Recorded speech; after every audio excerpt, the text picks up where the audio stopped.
Good afternoon. Thank you for joining us today. This is Donovan Shanahan with the International Pool Spa Patio Expo, and we just want to thank you for being here and share with you yet another tool for success that we're bringing to the table.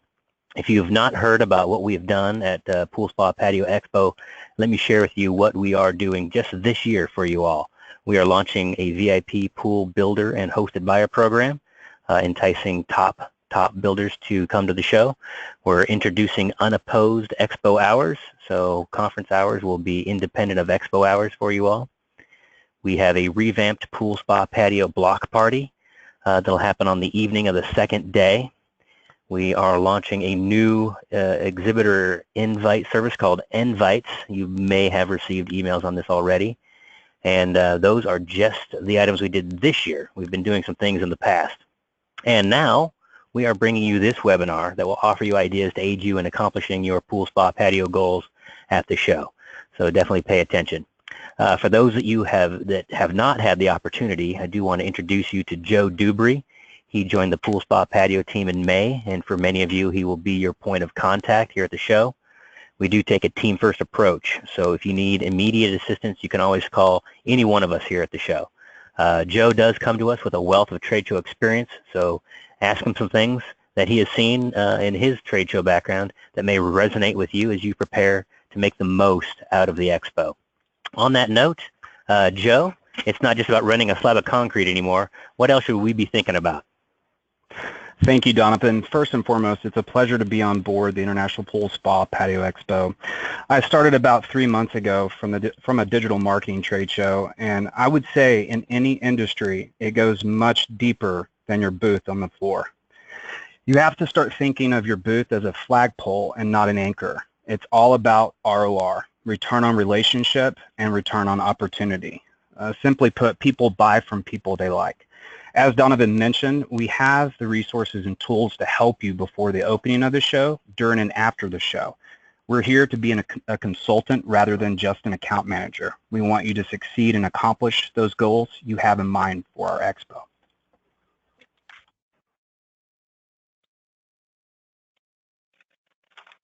Joe, I totally agree. Face-to-face is still the gold standard in making things happen.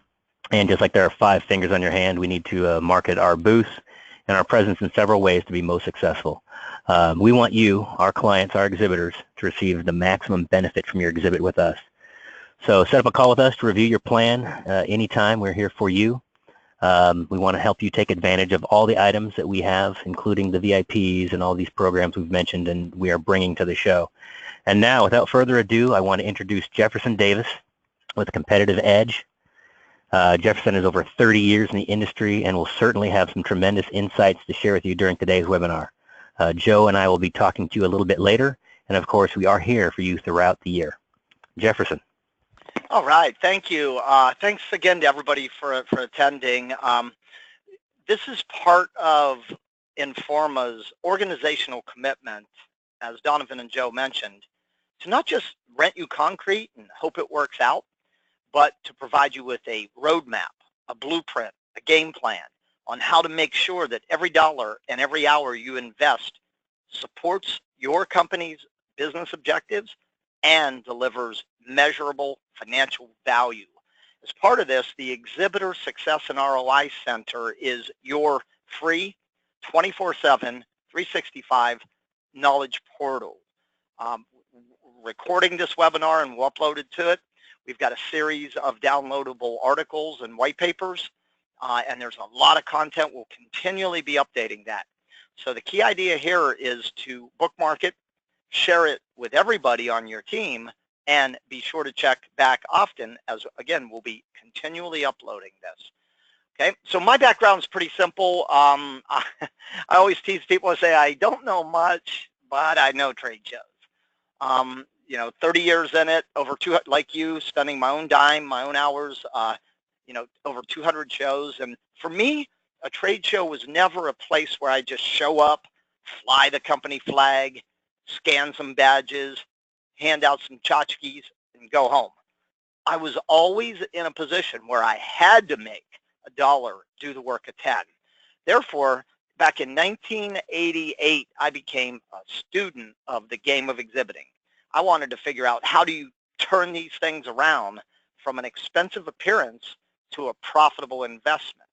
I'm still a student, 30 plus years later, still a student, right? But I'm also a trainer, consultant, speaker, and author. And I've tried to focus on what are the critical success factors. You know, there's so much stuff that you got to do to execute an exhibit. And a lot of it is logistical and operational in nature. And the problem, if we only address the logistics and operations, is the only thing it guarantees is that our booth, our products, and our people show up. It doesn't guarantee that we're going to get much from the big investment of human and financial capital. So I've been on the hunt for what are those, the 80-20, those 20% of efforts that deliver 80% of the results. I think I've figured a little bit of it out in 30 years. With the clients where we've done tracking now, we're pushing close to $800 million in trade show results. And I've worked in about every industry you can imagine. So 2 action items here. Number 1, I encourage you to subscribe to my productivity blog. You'll see it on the screen, tradeshowturnaround.com. Me and my team are on over 40 trade show floors a year with our iPads doing and our cameras rolling. We're going to bring you the latest and best ideas consistently through the blog. And because you're an exhibitor in the International Pool, Spa, and Patio Expo, you also have access to a complimentary turnaround consultation. Drop me an email, and I'd be happy to set that up with no sales pitch, nothing to sell you, only here to help you succeed at shows. So let's get started here. I'm imagining that all of you are not only on this webinar, but exhibiting at this show because you're trying to grow your business, right? You're trying to use this incredible resource called a trade show to grow your business. Well, Peter Drucker is one of America's legendary business gurus. And I think Mr. Drucker nailed it well when he said there are only 2 things that drive growth and revenue for a company. Number 1, marketing. So we're going to talk about marketing today here. We're going to talk about sharpening your marketing saw, specifically in the realm of trade shows. And second, innovation. We're going to talk about bringing some innovation to your marketing and trade shows. He said that everything else is an expense. Everything else is an expense. So if there's one skill that all of us not only need to master, but continually evolve and change, it's marketing and innovation. And that's what we'll talk about today. Now, as Joe mentioned, you know, the power of face. You know, what are we really buying? It's amazing. You know, I have done over 1,000 webinars. I've spoken over 500 times to live audiences. Me and my team are on the trade show floor and have done almost 22,000 exhibit evaluations. And when I ask exhibitors, I say, hey, when you fill out the contract and you send in that check, what are you buying? And I hear answers like concrete, real estate, visibility, awareness, branding, lead generation. And those are all true, right? They're all true. But the big idea, the magic power of trade shows is the power of face. Trade shows are about face. So when you think, as a marketer, when you think about acquiring new customers, when you think about retaining and growing existing customers, how important is face in those 2 initiatives? I think most of you would say critically important, right? So if I were to ask your sales team, the people that are, or your dealers or your distributors or however you go to market, if I were to ask them on a great day out in the field, how many actual customers or prospects are you standing face to face with? What do you think they would tell me? Well, I can tell you what the North American B2B average is. It's 2.3 face-to-face contacts a day. That's about 10 to 12 a week. That's about 40 to 60 a month. You can get that in one day with one booth staffer at the expo. And here's another thought. If I were to ask your team, do they find it easier or do they find it harder to get FaceTime out in the field, what do you think they would tell me? I believe they would tell me that it's harder than ever to get FaceTime with people. Finally, most of us have never thought about this, but there is a very real cost to generate a face-to-face interaction, whether it's at a trade show or whether it's out in the field. By the way, jot this number down. The average cost of a face-to-face sales call in the field, according to the Center for Exhibition Industry Research, CEIR, the cost is $596. Now, that's not going to be like 100% accurate for each of you. Yours may be a little lower, yours may be a little higher, but it's indicative that there is a cost and the cost is high, okay? So for me, when I think about trade shows and I think about getting tossed in to my first show in 1985, hard to believe it this many years later, and really embracing this media, I think there were 4 dynamics that I recognized that were game changers. The first one was the prospect or the customer comes to me, right? They leave their operation. They pay airfares. They stay in hotels. They pay registration fees. They come to me. That changes everything. Second, there's something magical that happens when the doors swing wide open on the expo and they walk into that hall. That mind, when they're back at their business trying to get through the day, right? That mind becomes more open to newer, better, faster, cheaper, safer, greener, cleaner, more productive, longer lasting, maybe than at any other point during the year. The relatively open mind. And number 3, it's in your space. It's in your hopefully well-branded and well-equipped space. And the environment is built hyper-conducive to talking and doing business. So when you think about trade shows and you think about what's really going on here, right, you realize it's important in acquisition retention. It increases the number of face-to-face contacts, right? It reduces the cost of a contact. And you've got these 4 dynamics that are really cannot be replicated through any other marketing or selling channel. And I think 30 plus years later, when I look back on my journey, I go, that's why I became a trade show junkie. I often tease people, I'm a trade show junkie. I'm on a 12-step program. I think I'm 11 steps into it. So let's get rolling here, okay? Now, we talked about marketing and innovation are being the keys. We talked about the magic power of trade shows. Let's talk about what really makes marketing succeed. Jim Rohn, one of my absolute favorites, he said, number 1, have something good to say. There's so much noise out there today. There's so much clutter out there today. So we've got to really step back and analyze our products and our services, find our voice in terms of what are we going to say, right? And second, say it well. That means how you articulate it. Sometimes one word added or removed from a subject line or a headline or an exhibit graphic can completely change the result, the impact. Finally, next, he said, say it often. He said once is never enough.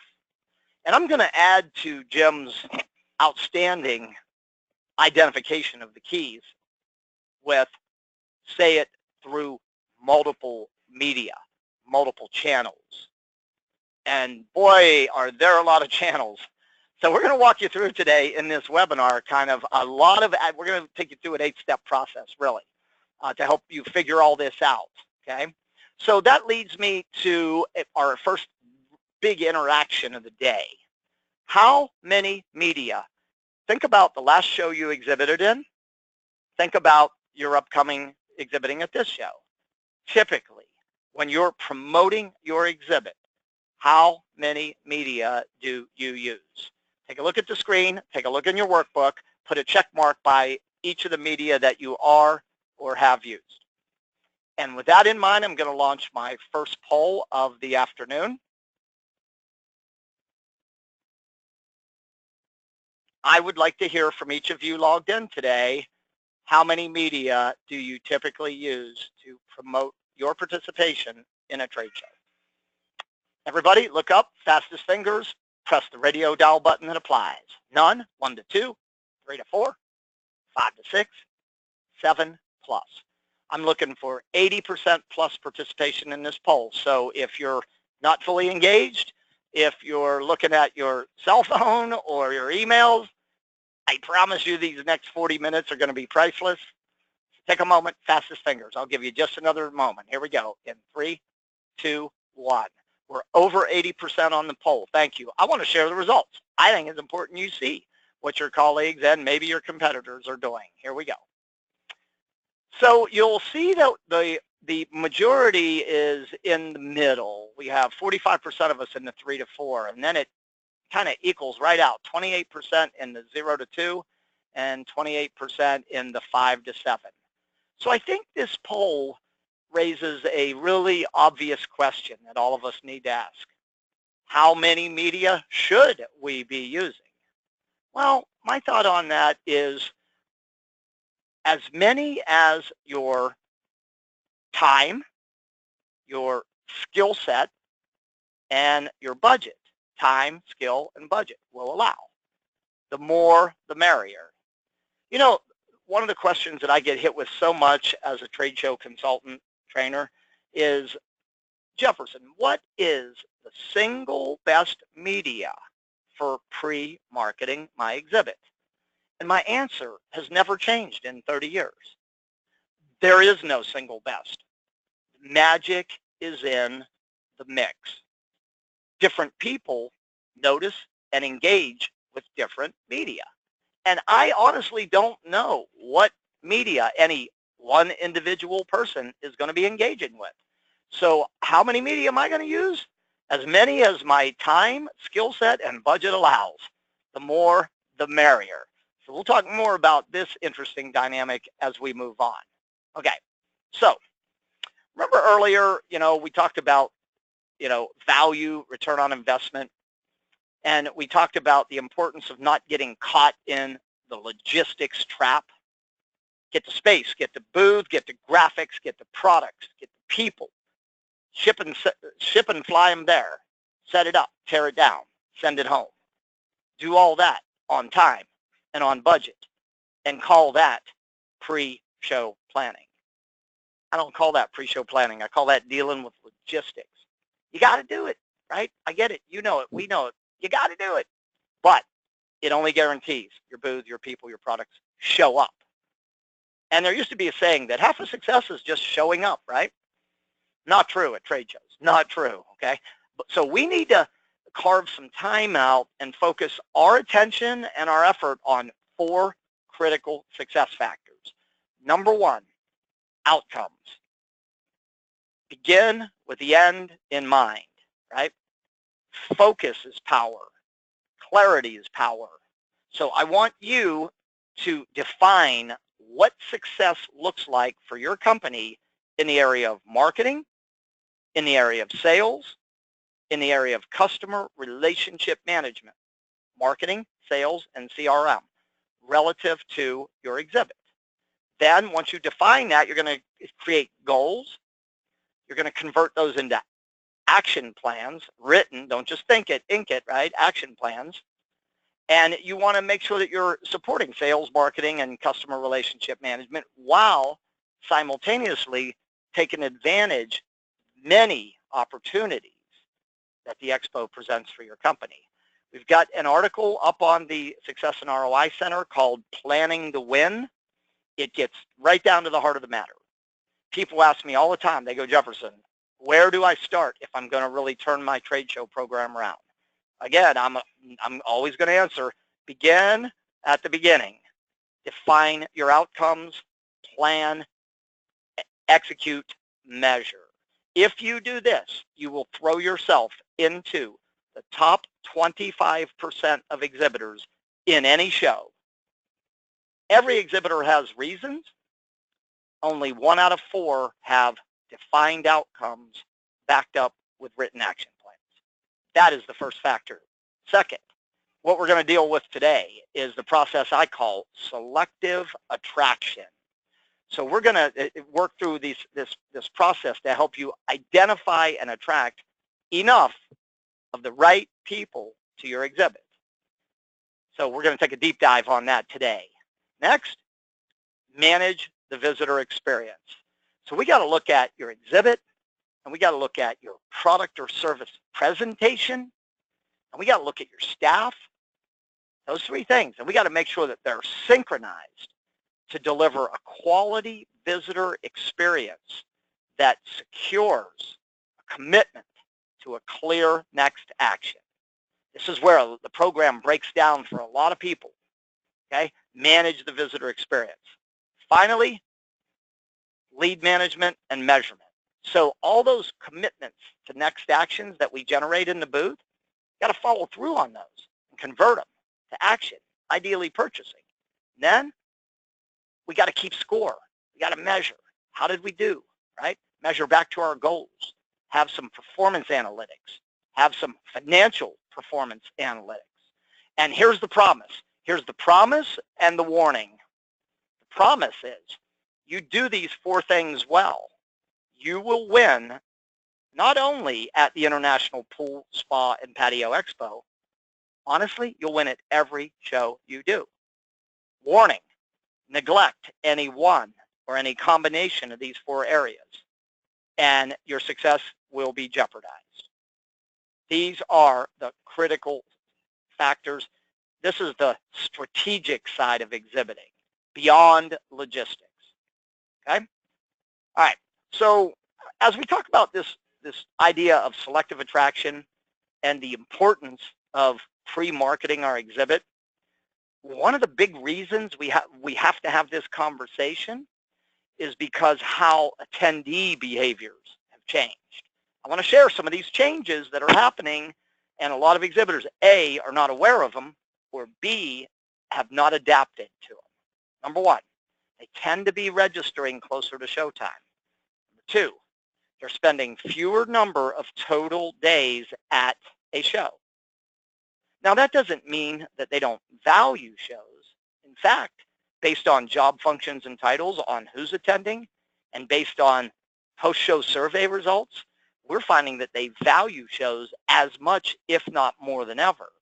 But like you, me, and everyone else, they're wearing more hats, and their time out of office is more limited. So they're spending fewer number of days at a show. Number three, they are desperately looking for content, takeaway ideas and information to help them improve their business, improve their profits, grow their business. And they're looking squarely to you, the exhibitor, for this information. So you've got to deliver. This one's big. Number four, because of these first three dynamics, 3 out of 4 attendees are arriving with an agenda. They already know what educational sessions they're going to attend. They know what social events they're going to attend. They know where their blocks of time in the exhibit hall are. They have a hit list of exhibitors they want to see. They've got questions they want to ask, right? So that we've got a very prepared attendee today. And look at this next one. The average attendee will stop and cross the carpet line of 26 to 31 exhibits on average. Now, that is not a International Pool, Spa, and Patio Expo specific research. That is North American B2B trade show, business to business.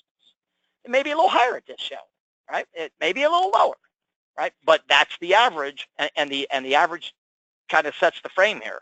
So when you guys think about exhibiting and you think there will be over 400 companies, you begin to understand what we're talking about here is critical to your success.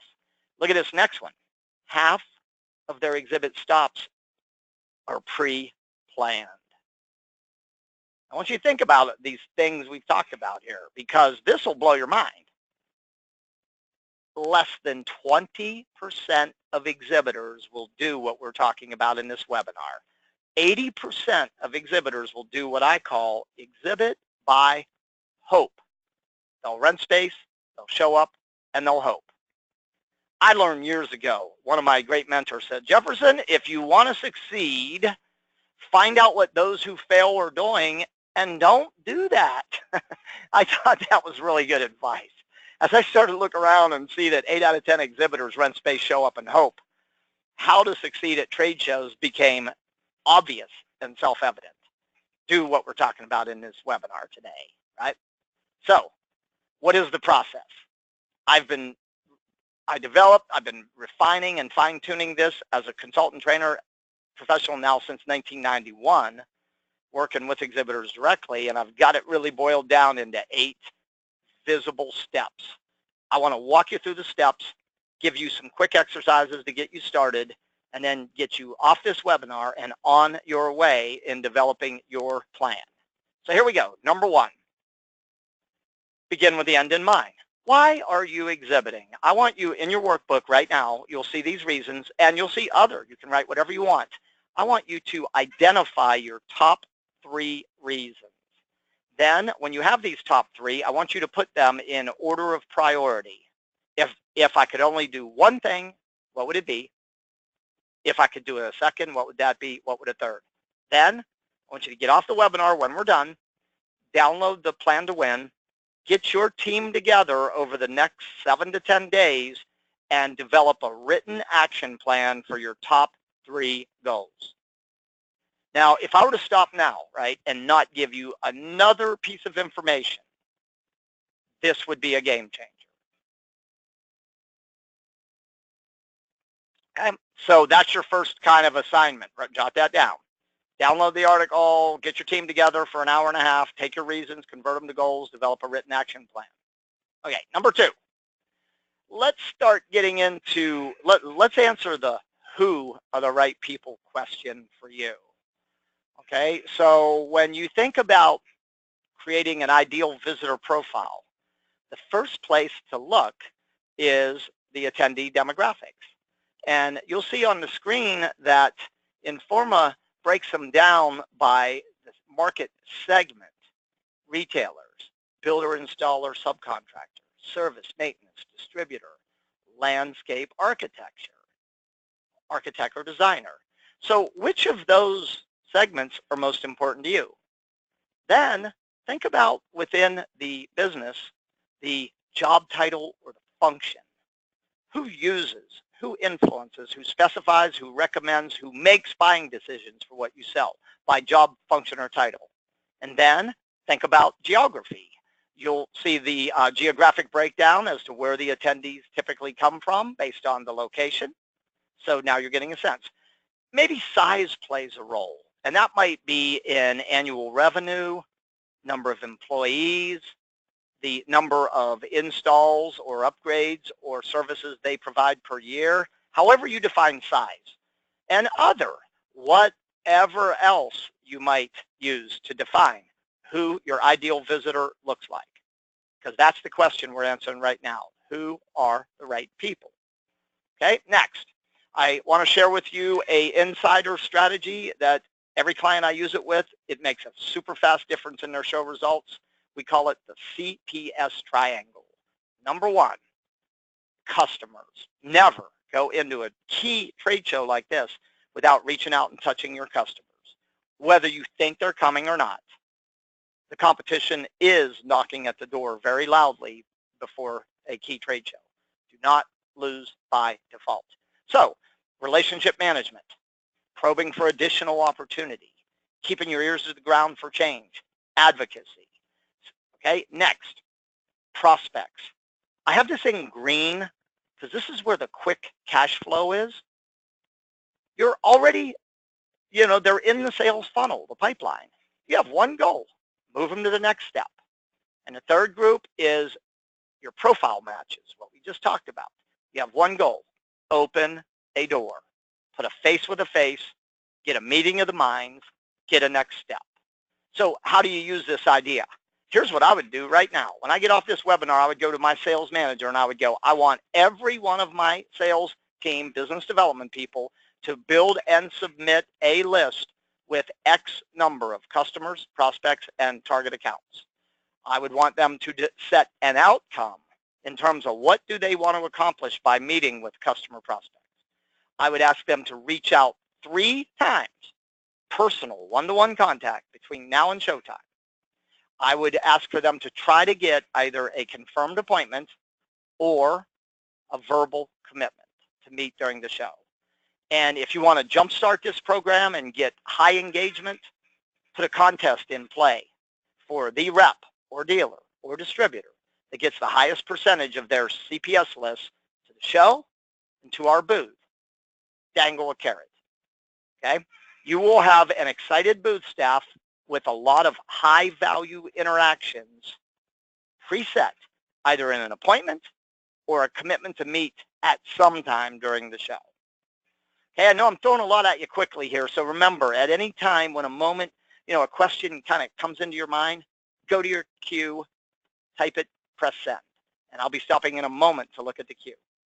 All right, now let's talk about lists, because as you define your profile, you've got to build some lists. So the pre-registered attendee list, when it's available, is the best list. Why? They're registered. Why? They plan on coming.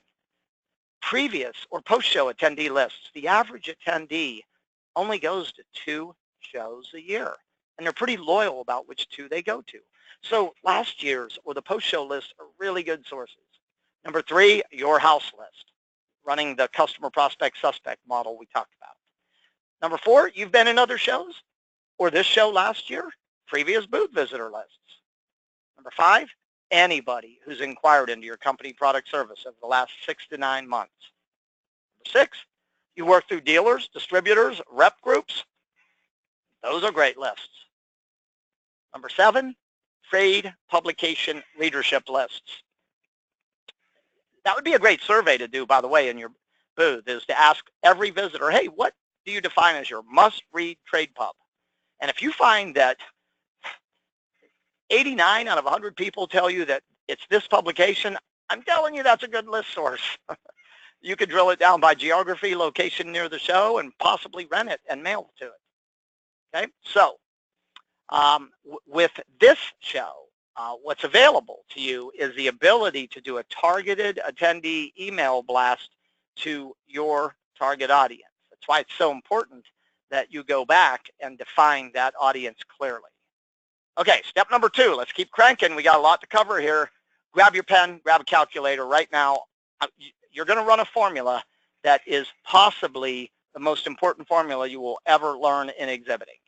We call it interaction capacity. We're going to answer the question definitively, how much is enough for you? So here we go. Okay, the expo has 17 exhibiting hours. Jot that down. How many people are going to be in your booth for those 17 hours to talk to visitors? The staffing rule of thumb, 50 square feet. If you're in a 10 by 10, 2, maybe 3. Multiply the 2 together, you have your total staff hours. This is your capacity for interaction. Now, listen carefully. Select a target number of interactions per hour per staff. 3, conservative. 4, moderate. 5, aggressive. Pick one of those numbers. And now you have your exhibit interaction capacity. In this example, it's 102 if I'm playing it conservative. It's 170 if I'm playing it aggressive. The IPSP Expo has almost 10,000 attendees. It's not hard for me to win when I realize that all I need to do is get in the mind, on the agenda, in this example, of 170 of the right people. And I can win this game easily, okay? Now, talking about lists, you want to go back and make your list count 3 to 5 times higher than your interaction capacity. So if I'm playing it at the conservative end, my list will be 306 to 510 names deep. That's all I need to succeed, right?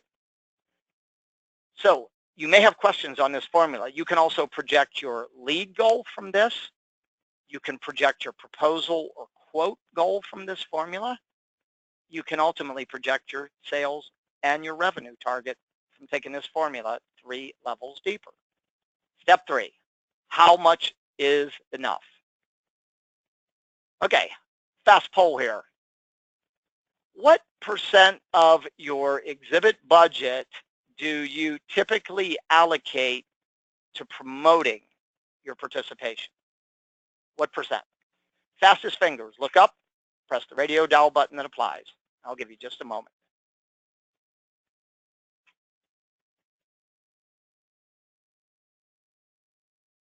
All right, the numbers are coming in. I'll give you just a few moments. We only have 20 minutes to go, and I got a lot of ground to cover. Okay, we're at about 70%. If you haven't polled yet, I'm going to give you just a moment in 3, 2, 1. We're up at that 80%. Thank you. Check out the numbers. 21% of us are in 0. 5% of us are in 15% plus. Well, that brings up another one of those questions, huh? How much should we be allocating? Well, I'm not going to tell you. I'm just going to show you what the Center for Exhibition Industry Research found. The average exhibitor allocates 13% of their total show budget to promoting their participation. Remember the rule I said a moment ago, if you want to succeed, find out what people that struggle do and don't do that? I'm going to recommend that if you really want to win this game, that you allocate in step 4 enough. 15% would be the target. So here's an example. I am in a single booth space. I'm using the floor space times 3 cost to set my budget. In this example, $8,900. I'm going to earmark at least 15% for promoting. So I've got $1,340 that I will not spend. I will invest in promoting my participation. And there are times when I'm going to raise that number.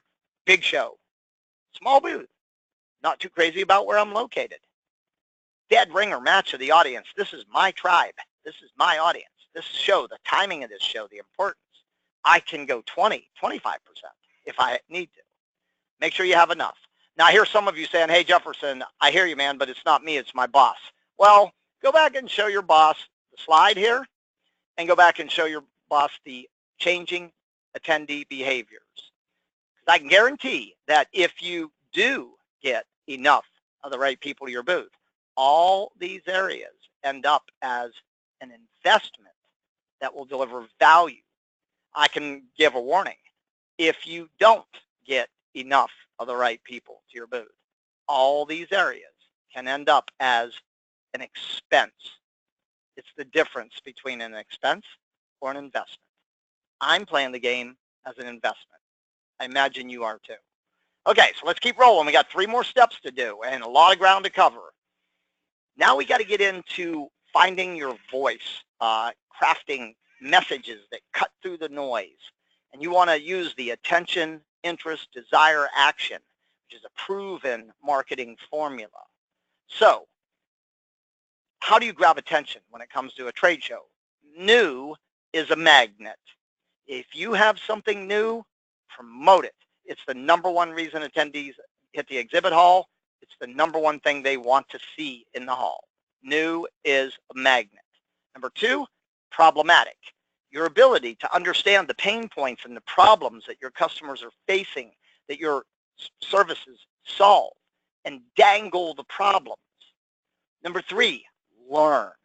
They come to trade shows to learn. Teach them something in your booth. Promote the learning, they'll come running. Number 4, they notice things that are familiar, imagery and messaging. They also notice things that are unusual. For me, in the B2B space, I'm combining new, problematic, and learning as the strongest hooks that you can use. So here's another assignment for you. I want you to sit down with your sales, your product managers, dealer distributors, and ask yourself, what situations might be happening in our customers' world that would prompt them to think about what we offer? When you find it, you don't need a lot of them. 1 or 2 or 3 is plenty. When you find them, integrate these situations into your marketing, into your headlines, into your imagery, into your graphics, into your social media posts, into the subject lines on your email. Just integrate them. If they see it and it's relevant to them, they'll notice it. If it's important to them, they'll engage. Don't just say, hey, we've been manufacturing the best spas since 1912. A lot of platitudes there, right? Well, everybody else is saying they got quality, price, and service too. That's not going to cut through the clutter. It's not going to grab their attention. Okay, now your value proposition. Let me show you the framework for delivering your value proposition. Here it is. If you're going to take the problem approach, hey, worried about this, struggling with that, tired of this, problem. If you're going to take the opportunity approach, interested in this, curious about that, want to learn more about that, those are your interrupters. Next, call to action. Give us 5 minutes at the expo, booth number. See, do, learn. Oh, by the way, we got something cool waiting for you at the booth. You'll get. That's it. If you will invest the time, right, to find your voice and write your value proposition, you can weave it and fold it into almost every communication that you use. Invest the time. It is priceless. It will not only help you at trade shows, it'll help you in your day-to-day too. All right, so let's keep rocking. There's a lot of stuff to cover here. Step 6 now, we got to get into the, what channels? You know, we've defined our goals, we've defined our audience, we've run our capacity, we've built our lists, and we've found our value proposition. So some things that keep top of the mind. That message is everything, right? And the design theme through all the different media, it's very consistent. That you're not trying to win the race with a one-legged horse, but you're using multiple marketing media. You're using show media, industry-specific media, and direct from your company marketing media. Next, the job is not to tell the whole story. What do you do? Why should they care? Who are you? Where and how to find you? That's all you need to do. And finally, that creative frequency, trying to hit that combination of media and 3 direct touches leading up to showtime. So we're back to the chart again. How many media are you? How many media should you be using? If you think about this chart, it really falls into 5 baskets or buckets. There's print and display type advertising, and that can be split down by show media and industry specific media. Then there's public relations, PR. That's writing news release, press releases, bringing a press kit, posting your news, working with the show team to get your news posted throughout their channels. Then all of the digital and electronic media, from email to the internet to SEO to your website to the show website to social media to the mobile app for the show. Then don't forget mail. Nobody's doing mail anymore. That's a really good reason to get back in the mailbox. The clutter is really light. Whether you're doing more letters or you're doing more formal invitations, or my power tool of choice, oversized postcards. And then personal contact. You know, going out and meeting people, delivering show passes, making phone calls, maybe using voice broadcasts. So here's the thing. If you're going to do a world-class campaign, ideally you'll be doing 1 or 2 things in all 5 of these areas.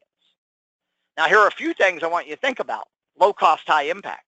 Mailers, the ability to personalize a mailer.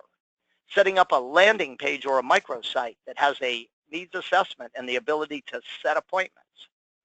Using personalized URLs, a PURL, where you put the person's name in a URL.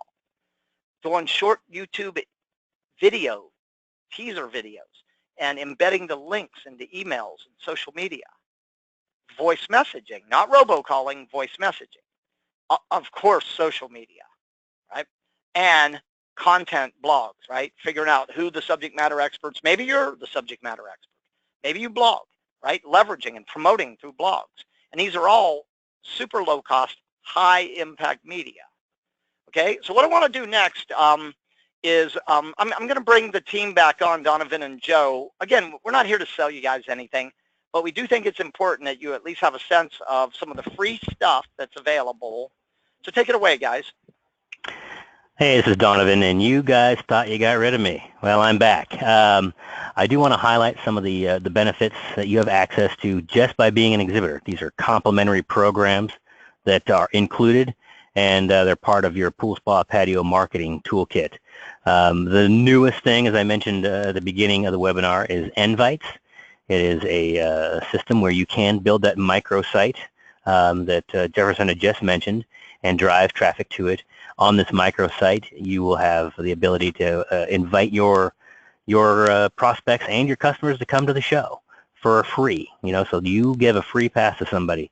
If you go online right now, Expo Hall passes run as high as $50. So you are giving a gift, you are giving a benefit to your customers, to your prospects, in the form of a free pass. So save them the $50 and then remind them, hey, I saved you $50, come by and visit me. Your company profile, take the time to make sure your profile is up to date. We have two profiles for you. One's a print one that goes in the show program. The other is online.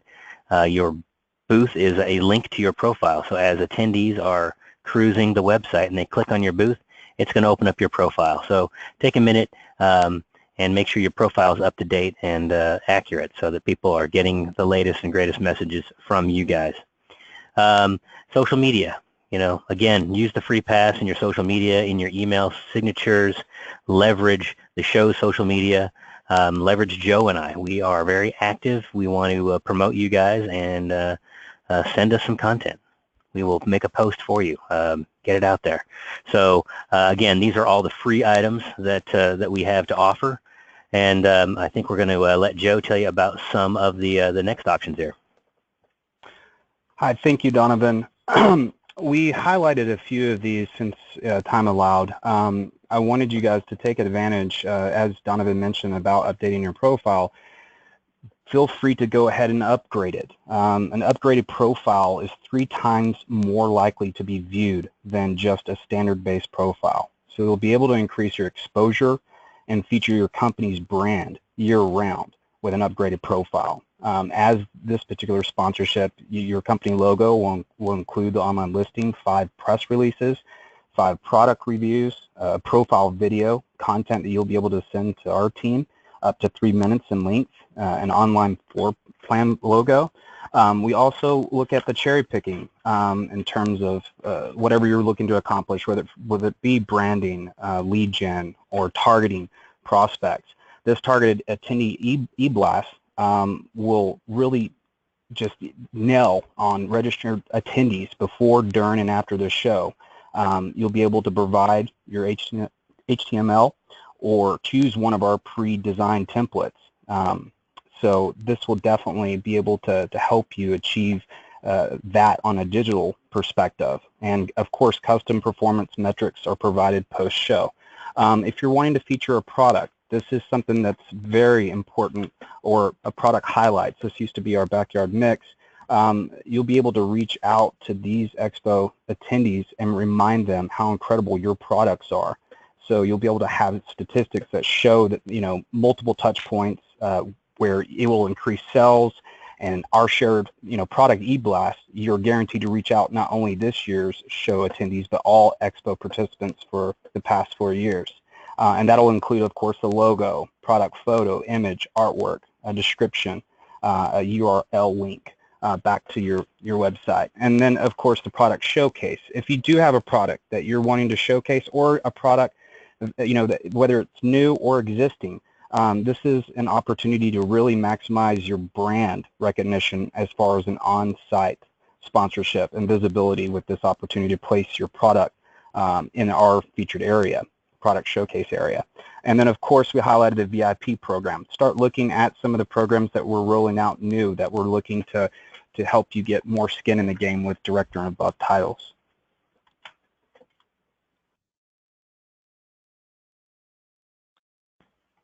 Lead back to you, Jefferson. All right, thanks, guys. Here's my best advice I could give everybody on the webinar today. Joe and Donovan are not only really cool, but they're super knowledgeable, and view them as a unpaid marketing resource.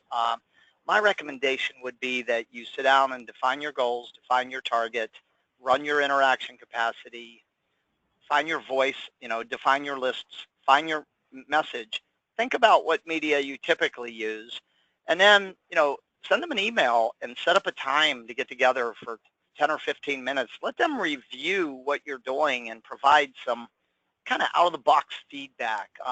They don't bite. They're here for one purpose, really, to do whatever they can do to help you succeed. So be sure to kind of reach out to them and share what you're doing and what questions you have. All right, we've only got a few minutes to go. There are a few questions in the queue. Those of you right now, take a moment, take a deep breath. If there were one question that you wanted to ask us, submit that question right now. And while you think about that, I'm going to go through the back end of the program here. We're in step 7 out of 8. So here we go. Step 7 is about executing, right? Those first 6 are foundational steps. This is where we put the rubber to the road and we make it happen. So I put on my marketing hat and I said, okay, I'm a small exhibitor. I'm in a 10 by 10 booth. I've got a $2,900 investment in floor space. Therefore, my total show budget, depending on whether I'm using floor space times 3 or 5. If it's 3, I have $8,900 total to invest in the show. If it's 5, I have almost $15,000. Now, I'm going to earmark 15% of that to promoting my participation. And I have 2 goals. It's pretty simple. I need to increase my awareness in this market. I need to drive booth traffic to generate leads that I can ultimately convert to sales. So what would that campaign look like for me? Well, the first thing I'm doing, because I can control it, is the customer, prospect, suspect. The second thing I'm going to do, because I have house lists, I'm going to do an oversized postcard to my house list. Then I'm going to use the free invite service to email my house list, to set up the microsite, and all the cool tools that are included in that. I'm going to give very careful thought to how I write my exhibitor description to make sure that I integrate a problem or an opportunity and what they'll see, do, and learn and get in my booth. Then the upgraded online profile. It fits right in my budget. It's an absolute no-brainer for any small exhibitor. Then I'm going to look at what social media I'm using, and I'm going to leverage the show's social media channels and promote there. And finally, I'm going to make sure I integrate the show logo and promote my booth on all of my inbound and outbound communications. And that would be an example of an integrated campaign using multiple media for a small exhibitor. So let's say you're a little larger. You're in a 20 by 20. You've got about 12,000 in floor space. You're going to multiply it times 3 to 5. Then you're going to earmark your 15%. Now, I have similar goals as the small exhibitor. I want visibility and booth traffic for leads. But I also have a new product. And I want to have a position of thought leadership in the market. So I'm going to do similar things to the small exhibitor, this example, right? But I'm going to, instead of postcards, I'm going to up the ante and do a really well-designed, high-concept mailer to my house list. I'm going to run a print ad in the official show program. I'm going to position my product, because it's new, in the product showcase, spotlighting new. I'm going to use the product highlights, shared email, as a great way to promote new, knowing that attendees are going to be looking there. If I have the budget room, I'm going to look at aisle signs and floor logos. And because I want to tie into thought leadership and education, I'm going to sponsor an education track. So that would be an example of what a campaign looked like. Now, I've stressed throughout the importance of having a good message and a consistent design theme. So in print, trade publications, the official show program, you might see an ad something like this. Bring it to life, stretch, clear call to action, booth number. Then personalized mailer with Pearl and the person's name. Next, email. Okay, whether I'm doing my house or I'm doing a single email blast, I'm integrating an HTML masthead, carrying the theme through. Finally, the microsite. I'm carrying it all the way through to the microsite. Notice the consistency in design. Notice the consistency in imagery and messaging. That's what I'm talking about. Step 8, last step. Here we go. And we got one bonus to share with you, and we're going to Q&A. Measure. What gets measured gets done. What gets measured gets improved. What gets measured becomes a process. So I'm going to track what media I used, when each media was deployed, how many were posted, emailed, mailed, printed, distributed, whatever, what the cost of each media was, the number of impressions and or the responses to each media. And then I'm going to step back after the show and look at it all and go, hey, what worked here? What part of it really worked well? And what did I learn from this? You know, what can I change? What can I improve to make it better? And how do I rinse, repeat, and reuse for my next show, knowing I only have to tweak things? Now, if you follow the 8-step process we laid out for you today, you know what's going to happen? You're going to have a booth full of qualified visitors. Now you've got to think about what? What am I going to do with all those people that come to my booth? Well, I want to bring Pam Miller on to talk very briefly with you for a minute or two about the Fast Follow program. Pamela? Thank you, Jefferson. Here's a question, real quick. How many of you invest in lead retrieval systems for collecting leads at your events? It may be hard to believe, but it's true that more often than not, the exhibitors don't have an effective plan in place for following up on their collected leads, even those that invested in that lead retrieval system. Those that do work their leads are sometimes too stretched as to staffing, resources, and time. It results in their touchback with those leads happening too far out from the event to take full advantage of that interest of that attendee. Here at Informa, we have a program to help you with this aspect. And remember that 76% of attendees that Jefferson said they come with an agenda to bring full value, full circle for them. They need follow-up. They expect follow-up in a timely manner. That's where our program comes in. We provide the power of voice to complement the power of face you achieve on-site in your booth. Exhibitor participants would benefit from immediate follow-up with your message, your voice, on your behalf. We wouldn't be calling from Informa. We would act as an extension of your staff calling from your company with a script I work with you to create based on your directives. It's fully customizable. Fulfillment aspects include agents calling on your behalf, the scripting. The list that we would call would be the leads that you collected at the show. We have options available for 1 to 99 and up. The basic for new exhibitors that don't normally opt to rent a lead retrieval, we have options starting at $750 that include a lead retrieval system. So we have those last two slides indicate the different things that are available, and we will help you develop that plan to make it and bring it full circle for you and your attendee. Thank you. All right, Pamela, wow, what a cool program. You know, a lot of exhibitors are maybe smaller companies, maybe so time pressed, and, you know, the follow-up is the problem. You know, I mean, you can do everything right, get them to your booth, but if you drop the ball on the back end, your return on investment is hanging in the balance. So I would recommend each of you to take a closer look at this program, and again, pick up the phone, talk with Pamela. She can help you. That sounds like a pretty amazing program. If I'm exhibiting, it sounds like something that I'm going to be investing in. So, all right. So we've covered a lot of ground here today. We've run just a few minutes over. For those of you that are logging off right now, two things. Please be sure to bookmark, share, and access the Exhibitor Success and ROI Center, and watch your email in a few minutes, because we're going to, by taking that survey, it'll take you 2 minutes at best. By taking that survey, you're going to be entered into a contest to win a $250 gift card. That's something you can use on your own, right? So make sure you do that. All right, let me take a look in the question queue. And while I do, Donovan or Joe, are there any closing thoughts or comments from the Expo team? Well, just that, you know, we want to, you know, once again highlight for our clients, our customers, our friends that, you know, we're working really hard to continue to bring new, exciting things to the show.